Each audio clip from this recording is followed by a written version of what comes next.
Orion's Belt, Chapter 4. The Observatory Clock. The silver compass never wavered. Its glowing needle continued pointing toward the distant hills beyond the lantern forest. Ava and Raymond followed. The journey took most of the day.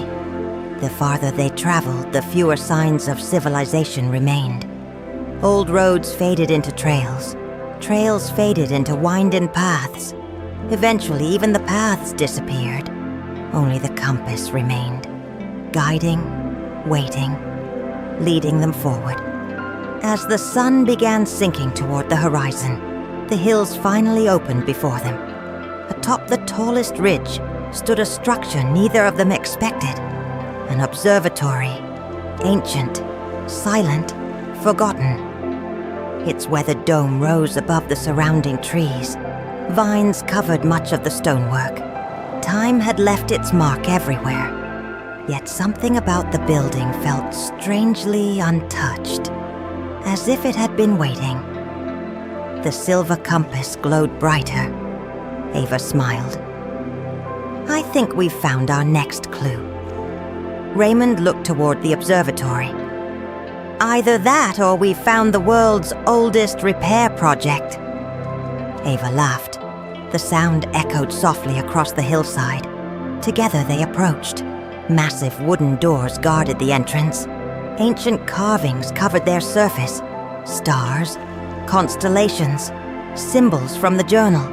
And near the center, a familiar marking, Orion's Belt.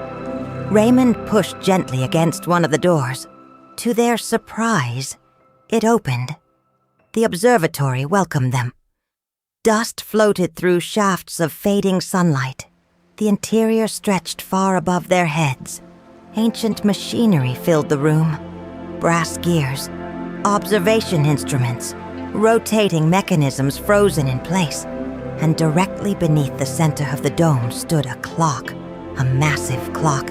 Its face towered above them. The hands had stopped. Ava stared.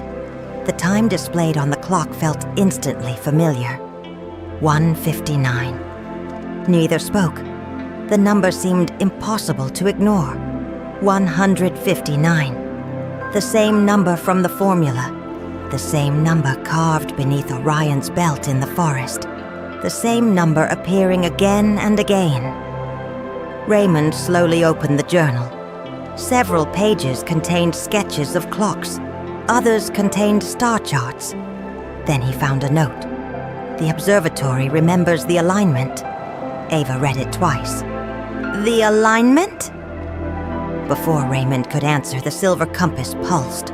Once, twice. Then a beam of silver light emerged from its center. The beam crossed the room and struck the clock. Silence filled the observatory. For several seconds, nothing happened. Then came a sound. Tick. Ava froze. Tick. Raymond looked up. Tick. The clock was moving. Slowly, carefully, as though awakening from a very long sleep. Ancient gears groaned throughout the building. Dust drifted from the ceiling. Somewhere deep within the walls, machinery began turning once more. The observatory was alive. The clock hands continued moving. 1:59 became 2 o'clock. The moment the minute hand reached the top of the clock, the dome above them began opening. Metal panels slid apart. The evening sky appeared overhead. Stars emerged one by one, the first stars of the night. Ava looked upward in amazement. Raymond stood speechless beside her. Then another mechanism activated. At the center of the room, a circular platform rose from the floor. Its surface glowed softly. Lines appeared, then symbols, then stars. A map. Not a map of Earth, a map of the sky. Constellations stretched across its surface. The stars connected themselves with silver lines. One constellation glowed brighter than the others. Orion. The silver compass immediately pointed toward it. Ava stepped closer. The map shifted beneath her feet. New symbols appeared. Coordinates, numbers, patterns. Most meant nothing to her, but one sequence stood alone near Orion. 474, not the entire formula, only the first number. Raymond looked at the journal, then the map, then the clock. The observatory remembers the alignment. Ava nodded slowly. And maybe we're watching it happen again. The thought sent a chill through both of them, because for the first time the clues no longer felt random. The numbers, the lanterns, the compass, the observatory. Everything seemed connected, part of something larger, something ancient, something waiting to be completed. The stars continued shining above. The clock continued moving.